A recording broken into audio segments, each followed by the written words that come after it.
Assalamualaikum warahmatullahi wabarakatuh. Perkenalkan, kami dari kelompok 1 akan membahas tentang program yang telah kami buat, yaitu program analisis gizi harian menggunakan bahasa C.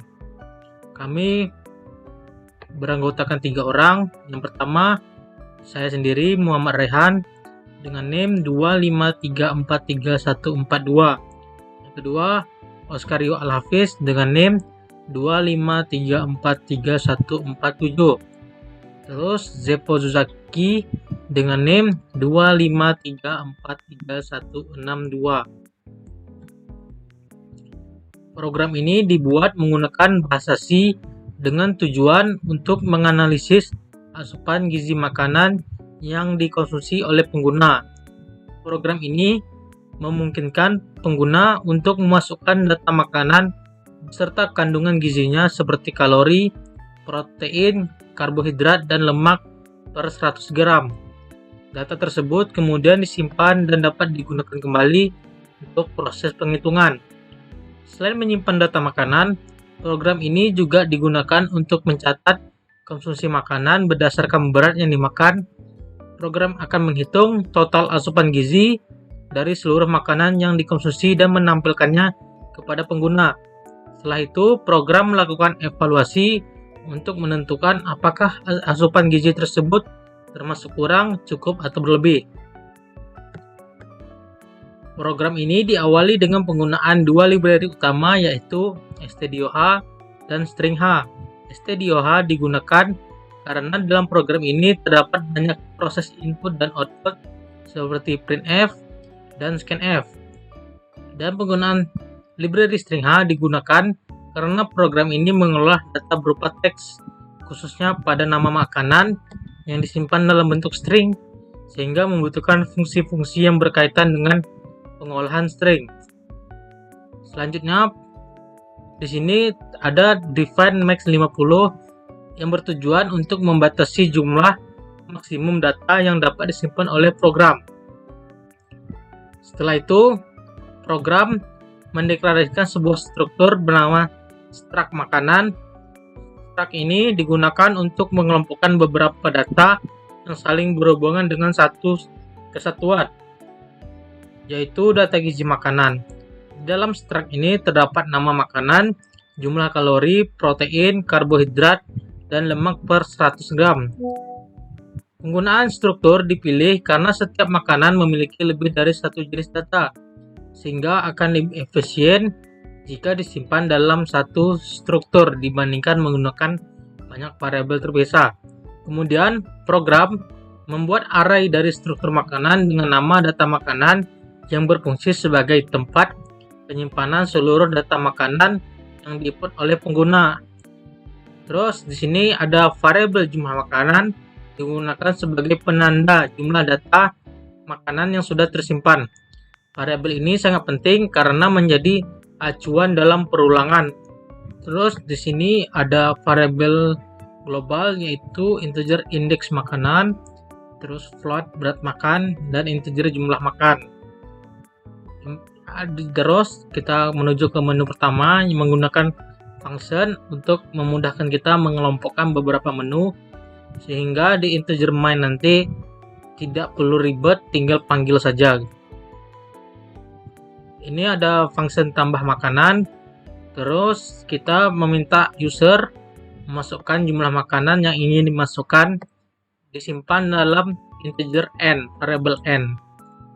Terus kita memiliki sebuah keputusan jika jumlah makanan plus n, yaitu jumlah makanan yang ditambahkan, lebih besar dari max 50 tadi ini, maka akan menampilkan maksimal data makanan, yaitu 50. Terus kita ada sebuah loopingan untuk mengulang makanan yang dimasukkan user, dan kita menyuruh user memasukkan makanan ke berapa dan nama makanannya, berapa kalorinya, berapa proteinnya, berapa karbonnya, berapa lemaknya. Di sini kita menggunakan pakai printf dan scanf. Terus ada jumlah makanan plus ini itu sebagai penanda berapa jumlah makanan yang dimasukkan. Setelah user memasukkan itu semua, akan data makanan berhasil ditambahkan. Terus kita ke menu kedua dan menggunakan function juga, dan memiliki sebuah keputusan jika jumlah makanan itu 0, maka data makanan masih kosong, memberitahu user kalau data makanan ini masih kosong. Terus kita membuat sebuah tabel, itu tabel data makanan. Di sini ada nomor, nama makanan, kalori, protein, karbohidrat, lemak.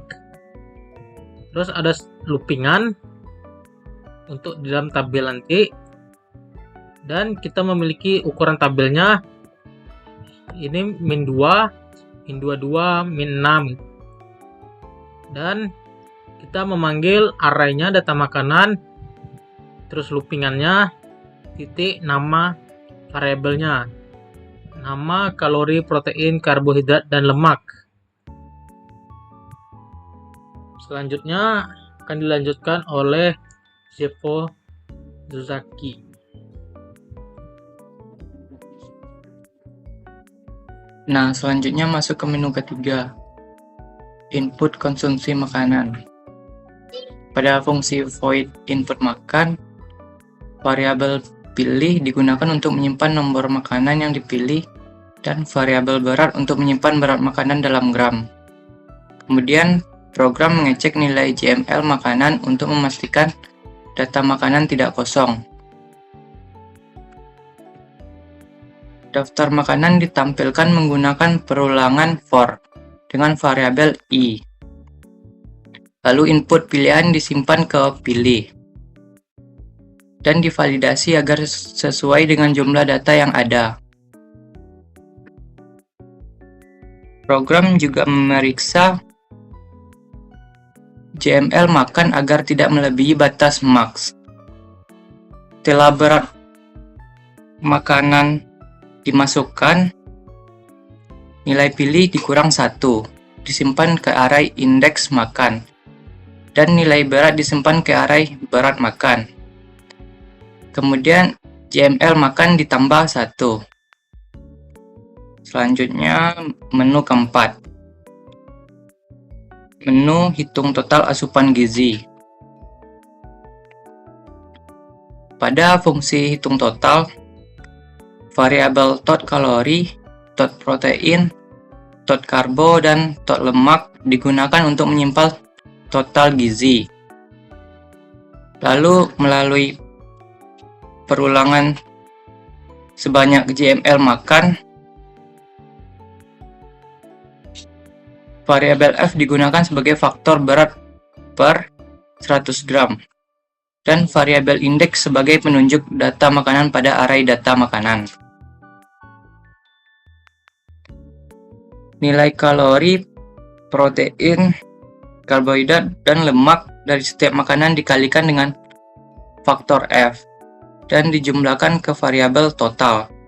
Kemudian hasil total asupan gizi ditampilkan. Baiklah, kali ini saya akan membahas bagian function void evaluasi gizi.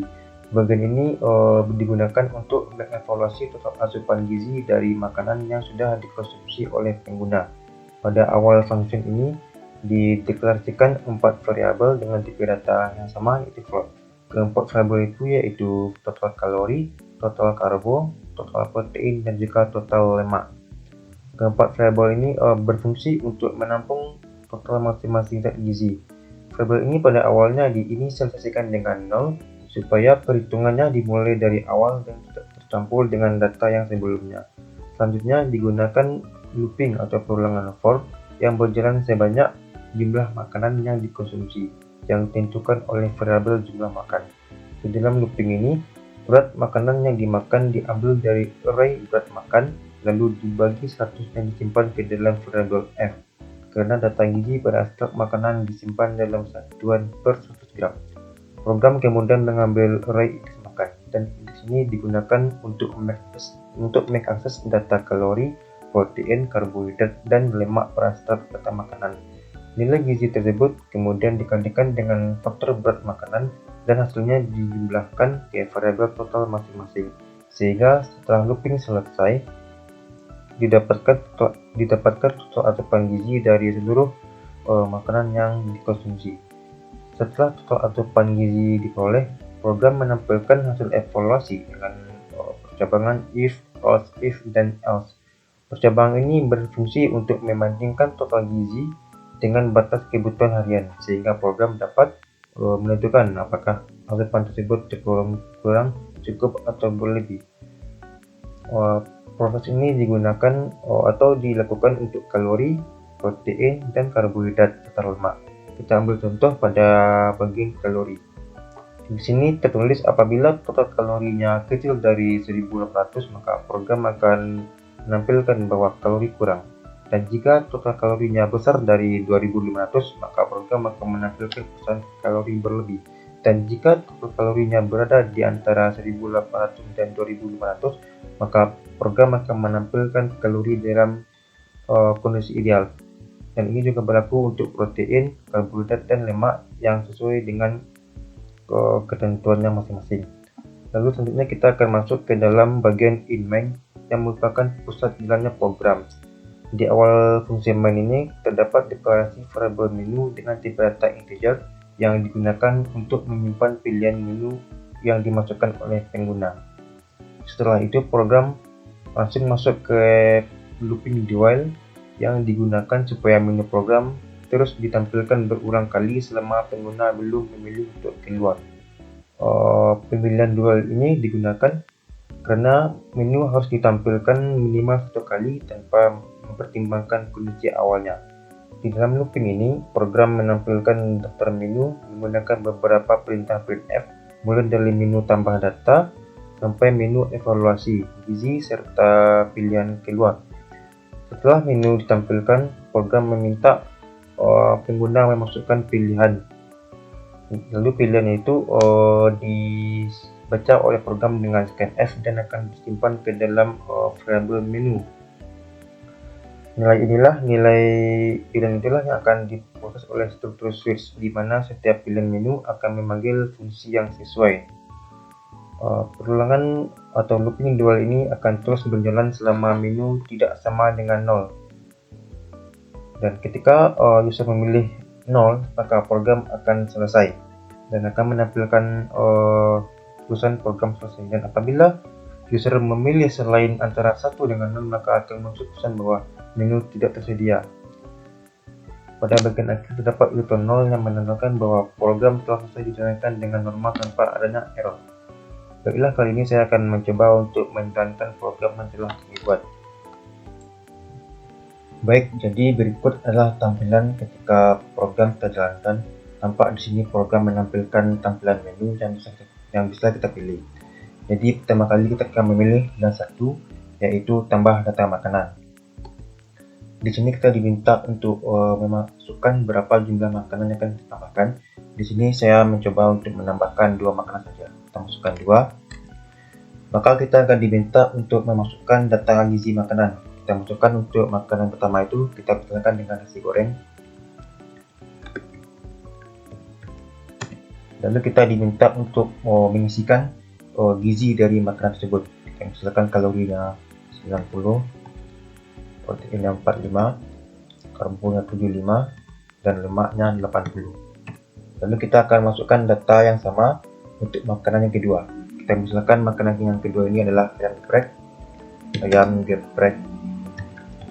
Lalu kita misalkan kalorinya 80, protein 75, karbo 70, dan lemaknya 67. Dan ketika kita sudah selesai mengisikan data makanan, maka akan muncul pesan bahwa data gizi makanan berhasil ditambahkan dan akan kembali menampilkan menu utama. Setelah itu kita akan memilih pilihan kedua, yaitu lihat data makanan. Kita pilih 2.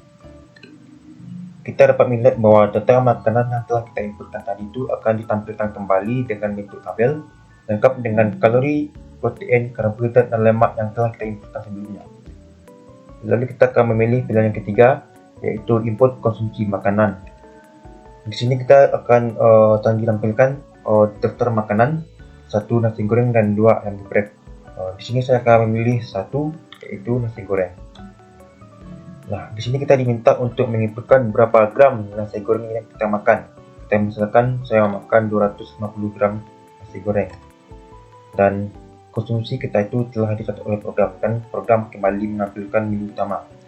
Setelah itu kita akan masuk ke menu keempat, yaitu menghitung total asupan gizi. Yang keempat, maka program akan menampilkan total asupan gizi dari 250 gram nasi goreng yang kita makan. Di sini ditampilkan berapa kalorinya, berapa proteinnya, berapa karbonya, dan berapa lemaknya. Lalu program akan menampilkan kembali tampilan menu utama. Setelah itu kita akan memilih pilihan yang kelima, yaitu evaluasi asupan gizi. Pilih 5. Maka program akan menampilkan asupan gizi dari 250 gram nasi goreng yang kita makan itu. Di sini didapatkan bahwa kalorinya kurang, proteinnya cukup, karbonnya kurang, dan lemaknya berlebih. Setelah itu kita akan memilih pilihan terakhir, yaitu 0. Jika kita memilih 0, maka program akan berhenti dan akan mendapat pesan program selesai, yang menandakan bahwa program telah selesai dijalankan dari awal sampai akhir. Baiklah, sekian presentasi dari kelompok 1. Saya, Sekolah Al-Hafiz, mewakili teman-teman yang lain. Mohon maaf apabila ada kesalahan. Saya akhiri. Assalamualaikum warahmatullahi wabarakatuh.